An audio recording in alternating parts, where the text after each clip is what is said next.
દાહોદનો Devgadh બારિયાનો highway ખખડધજ હાલતમાં જોવા મળી રહ્યો છે। તો હાલ આ મહત્વના સમાચાર સામે આવ્યા છે, જ્યાં સ્ટેટ હાઈવે અત્યારે ખખડધજ બની ગયો છે। 3 કિલોમીટર જેટલો સ્ટેટ હાઈવે ખખડધજ બન્યો છે, જેના કારણે વાહન ચાલકોને હાલાકી ભોગવવાનો વારો આવ્યો છે। સ્ટેટ હાઈવેમાં ખાડા કે પછી ખાડામાં રસ્તો જેવી હાલત જોવા મળી રહી છે।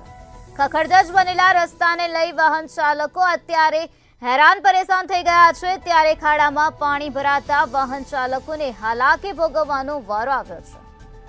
તો સ્ટેટ હાઈવે પર ખાડા રાજ જોવા મળી રહ્યો છે, જેના કારણે વાહન ચાલકો અટવાયા છે। વાહન ચાલકોને હેરાન પરેશાન થવાનો વારો આવ્યો છે। આ ખાડાના કારણે અકસ્માત સર્જાવાની પણ ભીતિ સેવાઈ રહી છે। તો દાહોદના દેવગઢ બારિયાથી આ મહત્વના સમાચાર સામે આવ્યા, જ્યાં સ્ટેટ હાઈવે ખખડધજ બની ગયો છે, જેના કારણે વાહન ચાલકોને હેરાન પરેશાન થવાનો વારો આવ્યો છે। સ્ટેટ હાઈવેમાં ખાડા કે પછી ખાડામાં જ રસ્તો છે તે કહેવું મુશ્કેલ છે, કારણ કે આખો સ્ટેટ હાઈવેમાં ખાડા રાજ જોવા મળી રહ્યું છે। તો ખખડધજ બનેલા રસ્તાને લઈને વાહન ચાલકો હેરાન પરેશાન થઈ રહ્યા છે।